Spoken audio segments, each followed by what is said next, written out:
കൊല്ലപ്പെട്ടവരുടെ എണ്ണം 66,000 കടന്നിട്ടും ഗാസയിൽ ആക്രമണം അവസാനിപ്പിക്കാതെ ഇസ്രയേൽ. ഗാസയിലെ ഏറ്റവും വലിയ ആരോഗ്യ സംവിധാനമായ അൽ-ഷിഫ ആശുപത്രി ഇസ്രായേൽ തകർത്തെന്ന് റിപ്പോർട്ടുകൾ സൂചിപ്പിക്കുന്നു. ഭീകരമായ രംഗമാണ് ആശുപത്രിക്കകത്തുണ്ടായതെന്നും അടിയന്തര സേവനം ആവശ്യമായ രോഗികൾക്ക് പോലും പലായനം ചെയ്യേണ്ടി വന്നെന്നും ഡോക്ടർമാരെ ഉദ്ധരിച്ച് അൽ ജസീറ റിപ്പോർട്ട് ചെയ്യുന്നു. പേടിക്കിടയിലും ആശുപത്രി ജീവനക്കാർ അവരുടെ ജോലി കൃത്യമായി നിർവഹിച്ചെന്ന് ആശുപത്രിയിലെ മെഡിക്കൽ ഡയറക്ടർ ഹസൻ അൽ ഷെയ്ർ പറഞ്ഞു.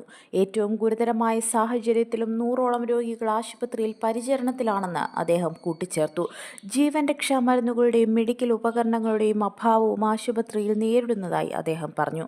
അതേസമയം ഇസ്രായേൽ ഫയർ ബെൽറ്റുകൾ ഉപയോഗിച്ചിട്ടുണ്ടെന്ന് പലസ്തീനിയൻ സെന്റർ ഫോർ ഹ്യൂമൻ റൈറ്റ്സിലെ ഗവേഷകർ വ്യക്തമാക്കി. സ്ഫോടക വസ്തു നിറച്ച വാഹനങ്ങൾ ആശുപത്രിക്ക് ചുറ്റും ഇസ്രായേൽ സൈന്യം വിന്യസിച്ചിരുന്നുവെന്നും റിപ്പോർട്ടുകൾ സൂചിപ്പിക്കുന്നു. മറ്റൊരു സ്ഥാപനമായ അൽ-ഹെലു ആശുപത്രിയിലും ഇസ്രായേൽ ഷെല്ലാക്രമണം നടത്തിയെന്ന് റിപ്പോർട്ടുകളുണ്ട്. ഒരു ക്യാൻസർ വാർഡും മാസം തികയാതെ ജനിച്ച 12 കുഞ്ഞുങ്ങൾ ഉൾപ്പെടുന്ന നവജാത ശിശു യൂണിറ്റും ഉൾക്കൊള്ളുന്ന ആശുപത്രിയാണിത്. ആശുപത്രിയുടെ പ്രവേശന എക്സിറ്റ് കവാടങ്ങളിൽ ഇസ്രായേൽ ടാങ്കുകൾ വിന്യസിച്ചതുകൊണ്ട് തന്നെ ആശുപത്രി ജീവനക്കാരും രോഗികളുമടക്കം 90-ലധികം പേർ ആശുപത്രിയിൽ കുടുങ്ങിക്കിടക്കുകയാണെന്നും റിപ്പോർട്ടിൽ സൂചിപ്പിക്കുന്നു.